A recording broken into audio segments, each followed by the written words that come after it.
Okay, this is the Earthmaster tractor. I paid all the money for to get it hauled out of Washington State to here. All for want of a radiator and a hydraulic pump. And much to my chagrin, now that daylight's here, because we offloaded it last night, I couldn't take a good look at it. But now daylight's here and I took a quick tour of it. It's really a piece of crap. The hydraulic pump is original. That's the good thing. The bad thing is, this doesn't look like the original radiator. What I knew about the machine before I bought it was that the original Continental engine had been taken out and a Waukesha had been put in here.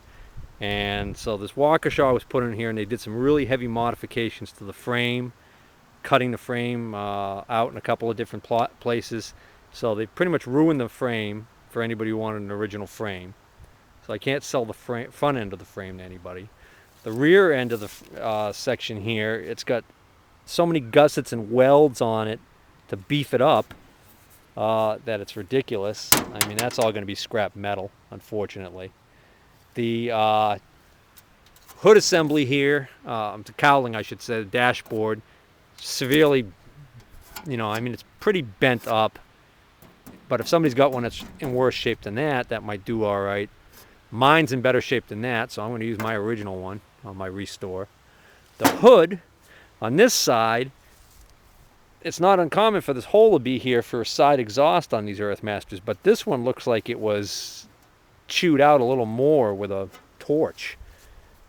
So that's something. Top of the hood looks good and straight, but then on this side of the hood, it's all beat. It's not too badly beat to hell over here, but this is the big problem. They cut out a big chunk of the hood right here to get this makeshift exhaust assembly for the Waukesha in there, so they kind of toasted that. And then again, that radiator, it just doesn't look right to me. It doesn't look like the Continental radiator. So I don't know. Although another guy told me that he had I had a State radiator in mine that was stolen, and another guy told me he had a Dunlop, I think, or something, some other brand, I forgot what it was, in his. So I don't know. The other bad things about it, the steering box is really bad. I can turn the wheel 270 degrees or so from stop to stop, and it doesn't even move the wheels at all. So the steering box has got some serious issues. The hydraulic reservoir's here, but I don't need one. The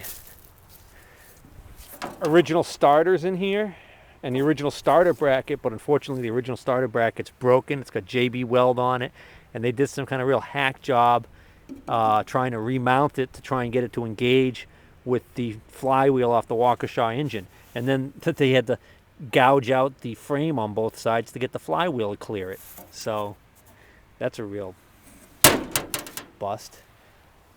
Fuel tank. The fuel tank and the sediment bowl look like they're original, which is something. What else we got here? Rear fenders are decent. They could be straightened out and reused for somebody who needed a pair of rear fenders. This one is good. This one's got the headlight mount on it. Too bad the headlights weren't on here. This has got the remnants of a headlight mount on it. And again, that also is a serviceable rear fender. So hopefully I could sell a couple of the parts off of this thing. I was hoping to get a good seat pan, and he told me the spring was broken under the seat, and I said, well, that's okay, my spring is good. So I figured, well, I'll put my, this seat pan on my spring. Well, look at his seat pan. It's all cracked. It's already been welded previously. Seat pan's junk. It's got a brand new bolt in it, so obviously it was taken off and welded at some point recently. Another plus is it does have the original drawbar. This is the identical drawbar that's on my Earthmaster now. So I don't need one. So I could sell this drawbar to somebody who wants an original Earthmaster drawbar. The only thing I see missing on the drawbar is the springs here.